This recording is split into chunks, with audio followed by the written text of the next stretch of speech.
John Sohl. John, I believe, was the first programmer hired by Mattel specifically as an Intellivision programmer. The first games were done by an outside consulting firm, APH Consulting.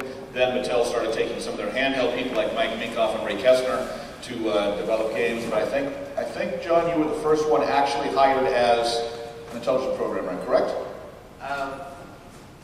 Yes and no. I was newly hired, and the choice was either to go into handhelds or television, and I wanted to do a television, so I did that. So in other words, yes, I was correct. Next to him, who do we have? Is Michelle next? Oh yeah, Michelle Mock. Now Michelle was hired. Really, we had, you know how we had like the entertainment computer system, the IntelliVoice, and all these other weird things. And she was going to be doing a game for that system, but that system then lost favor and was cut way back on. So she never actually got a game released because of that. So, but you know, it's so terrible. So let's recognize Ms. Michelle Mock. She showed up. She was a programmer. She was there. Next to her, Karen Nugent, an artist, graphic designer, most famous for translating the graphics for Burger Time. So she is, if you like the game Burger Time, Mike Breen next to her, we already introduced him. Now there's Bill Fisher next to him. Bill Fisher, one of the early programmers.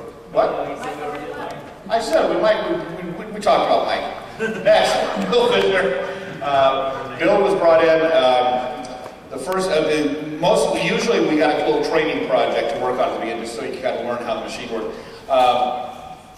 Bill was given the code that John had done for his game Master Smash, because originally there were two games, one of which was kind of Asteroids-like, and the other one was a game you're familiar with, Master Smash. And the lawyers decided, with some convincing from Atari, that the Asteroids game was two Asteroids. So as a training project, they gave that code to Bill and said, can you do something that's like this, but not like this? Wink, wink.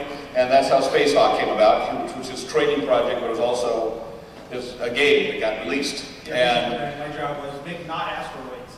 And then he went on to work with Steve on Space Spartans, and then he and Steve after that worked with John Sohl on B-17 Bomber. So Bill's up, and then in management, Bill was put in charge of developing our games that we did for the PC and for Apple II, and the PC Junior. Who remembers the PC Junior? I still have it. This is the only room in the world where that response. At IBM, you would not get that response. That is seriously awesome.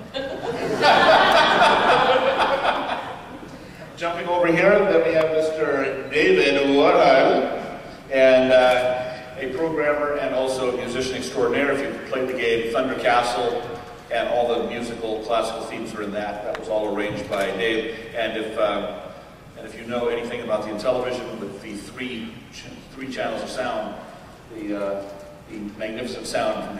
You look at some of the early Intellivision games where you have and then you hear some stuff that Dave did. It's just absolutely incredible. Schubert takes it. Yes. But it's also fantastic in terms of game design. His game, Mind Strike, fantastic original game. He worked with Connie on Thunder Castle, and then after Mattel, he went on to produce all of the games almost all the games that were released by INTV Corporation. So, first finishing a lot of the games that Mattel did, like Hover Force and Diner, which had started out as He-Man Masters of the Universe Part 2, and then Commando and new educational games. All sorts of things, about 20 games. I think it was 21 games that he produced for INTV Corporation. Next we have Mr. Steve Roney. Like I say, Steve worked on B-17 Bomber, worked on Space Spartans, and then he did the kind of experimental thing. Remember the Aquarius computer? Yes. The fewer hands, but still stuff. Somebody cheered the Aquarius. He did the game Utopia, which was some hack games and program we did earlier, but he took it over. And translated it for the Aquarius, which was an experimental thing, because all of our programming was always done in assembly language, because you had to make every single byte or decal count. And the experiment with Aquarius version of Utopia was there was this new programming language called C. And the question was, oh, this was supposed to be very efficient and that almost as efficient as some language programming. So that was one of the first games, one of the only games that went out of business shortly after that was actually programmed in a higher level language. And I think he got about like 80% efficiency, but then he went in and coded by hand and fixed up the assembled the compiled code to something even more efficient. And it's very, didn't somebody come here yesterday and say, boy, Aquarius Utopia was their favorite? There was, yeah. Retro game? Somebody said that.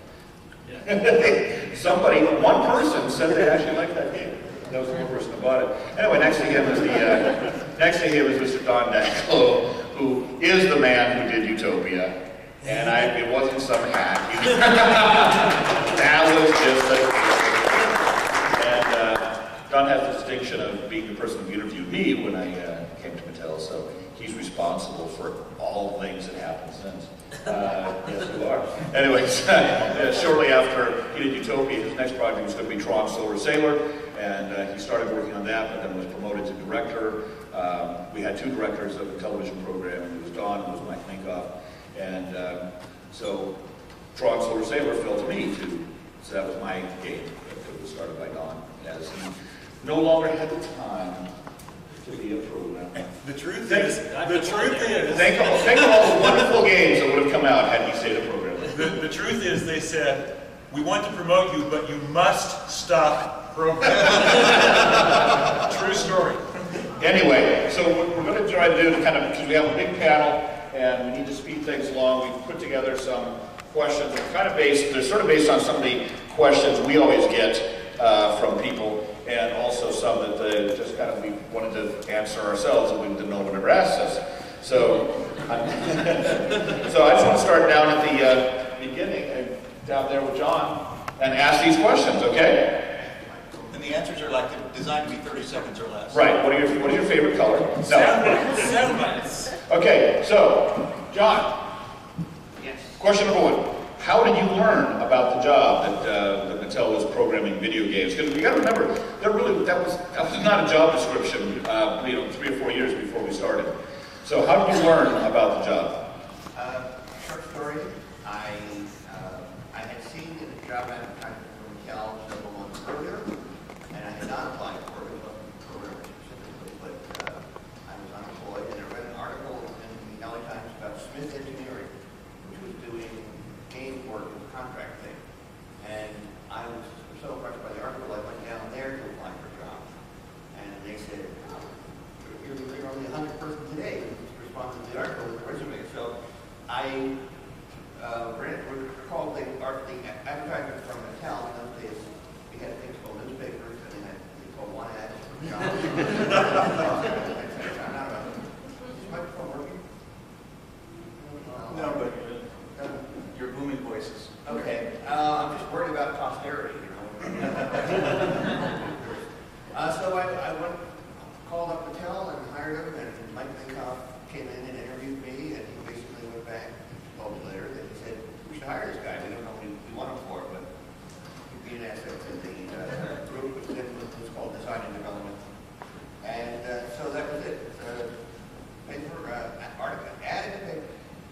Added paper. Okay, John, question number 2. What is your favorite Intellivision game and why? No, I don't. I think so. Yeah, each person's fine. Each person, I think, kind of get on a roll. So, John, what is your favorite Intellivision game and why? Has to be Astro Smash, and why is because it takes seconds to learn and years to master, and it doesn't require any thinking, planning, or anything else. It's all very violent and simple-minded.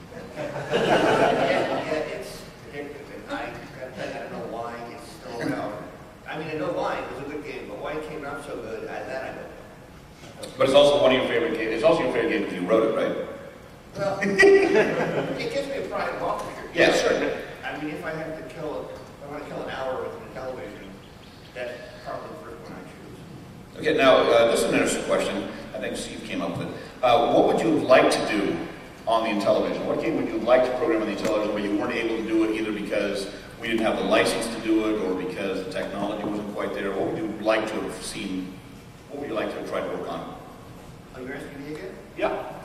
I was pretty happy with what I worked on. I did later, I tried to do a flight simulator game for television, and that was very difficult because I was writing arc tangent subroutines, 24-bit arc tangent or cosine. I didn't know what they were, but it got the way. It was obvious after I worked on it for several months that this was utterly impossible. You can't do a flight simulator game on a system that only has 112 words of memory and 6 bytes of memory. But you kind of did do a flight simulator game in B-17 Bomber. Yeah. So you have that interest in it from the beginning. Yeah. This was going to be actually aerodynamically correct. So I had to first of all learn aerodynamics, and then I had to, anyway. B-17 Bomber is not aerodynamically correct. True. It's very close to the original parameters of what a B-17 could do in terms of altitude and speed and those sorts of things. So that's correct, but I don't deal with things like angle of attack and stalls and angle incidents and setting your flaps and all that kind of stuff that go into flight simulators. I'm talking too much. No, I wouldn't know you. Everyone's going to get a chance here. So next question, another question for you, John. Are you playing any games now? And if so, which ones? Nope, I'm out of the game planning industry completely, and that's it. Oh, yeah, and looking back, what do you know now that you didn't know back then about programming or games or anything like that? Just in the game area or my whole life? Oh, make it philosophical. Let's go. Let's give these guys some information. I can't think of anything I've learned in the last 30 years. I learned in kindergarten, as they say. Right. About game programming, I guess, it's like in movies. Willie Bolton, the screenwriter, once said, in the movie business, nobody knows anything. And I think in the game business, nobody knows anything. You don't know what's going to be popular. You don't know what's going to sell. You don't know what's not going to sell. You hard to a project that you think is great, and other people will say it's boring. So you just have, I think, theoretically, you have to go, if this is possible nowadays, you have to go with what you want, or what you feel is going to be good. Because if you try to make a game, they come in. One quick thing, the marketing department at Mattel will come in and say, we could really use a motocross game and a boxing game.